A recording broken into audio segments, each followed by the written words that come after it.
पढ़ते पढ़ते रोना आ जाएगा। जिस पर ऐसा समय बीतता है वो कैसे सहन करता होगा। पत्नी का देहांत हुए 15 दिन हो चुके थे। लोगों का आना जाना अब बंद हो गया था। वह अकेला बैठा पुरानी यादों में खोया था कि अचानक उसे पत्नी का लिखा पत्र मिला। पत्र में लिखा था, प्रिय पतिदेव, मुझे पता चल चुका है कि मुझे कैंसर है, वो भी अंतिम स्टेज में चल रहा है। मैं यह भी जानती हूँ कि मेरे पास अब बहुत कम दिन बचे हैं। मुझे यह भी पता है कि आपने मेरे इलाज में अपनी सारी जमा पूंजी खर्च कर दी। सारे गहने बिक चुके हैं। कितनी मेहनत से बचत करके जो प्लॉट हमने खरीदा था वह भी मेरी बीमारी की भेंट चढ़ चुका है। ये सारी बातें मुझे नहीं बताओगे तो क्या मुझे पता नहीं चलेगा? आपकी अर्धांगिनी हूँ। जिंदगी के 12 साल आपके साथ गुजारे हैं। आपके चेहरे को पढ़कर जान जाती हूँ कि आप किस हालत में हो, मगर मेरी मजबूरी तो देखिए, मैं आपके आंसू भी नहीं पहुँच सकती। आप अकेले में जब रोते हो तब छुप कर देखती हूँ, फिर खुद भी रोती हूँ। कमबख्त जिंदगी हमें किस मोड़ पर ले आई है।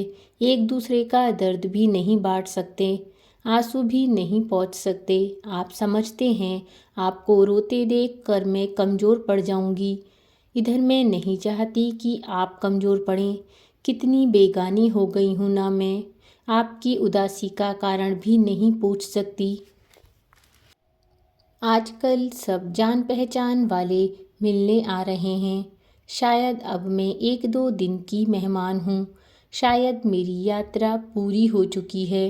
ये कैसा बुलावा है जिसका मुझे पहले से पता है। मुझे मरने से डर नहीं लगता। डर लगता है आप कैसे सह पाओगे मेरी जुदाई। शाम को घर आते ही मुझे तलाश करते हो, मगर अब मैं घर में नहीं मिलूंगी। कलेजा मजबूत कर लेना। जानती हूँ बहुत मुश्किल होगा आपके लिए मुझे भुलाना। 2 दिन मायके चली जाती हूँ तो पीछे पीछे चले आते हो।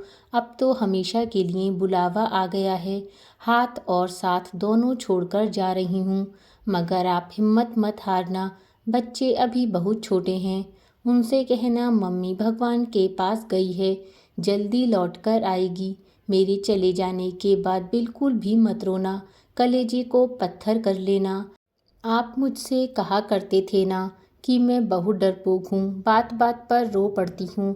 अब देखो ना आपकी पत्नी कितनी मजबूत हो गई है, दुनिया से विदा होने वाली है। रात दिन दर्द को लेकर जी रही है, मगर एक बार भी नहीं रोई। सफ़र बहुत छोटा रहा, मगर क्या करूँ, अब साथ नहीं दे पाऊँगी। इतना प्यार देने के लिए आभार। मेरे सारे नखरे उठाने के लिए धन्यवाद। मुझे टूटकर चाहने के लिए बहुत बहुत धन्यवाद। जानती हूँ आपको मेरी लत लगी हुई है। भुलाना बहुत मुश्किल है, मगर आपको खुद को संभालना ही होगा। मैं रोज़ आसमान से देखा करूँगी। टाइम पर नहाना, टाइम पर खाना खा लेना, क्योंकि आपको ये सब याद दिलाने के लिए आपकी पत्नी अब नहीं होगी। अब मैं ना रहूँगी। अब आलस्य करना छोड़ देना। जब तक मैं थी आप घर की हर चिंताओं से मुक्त थे। दोनों बच्चों की तरह आपका भी ख्याल रखना पड़ता था, मगर अब आप बच्चा बनना छोड़ देना। अब रूठना छोड़ देना, क्योंकि आपको मनाने के लिए अब आपकी पत्नी नहीं रहेगी।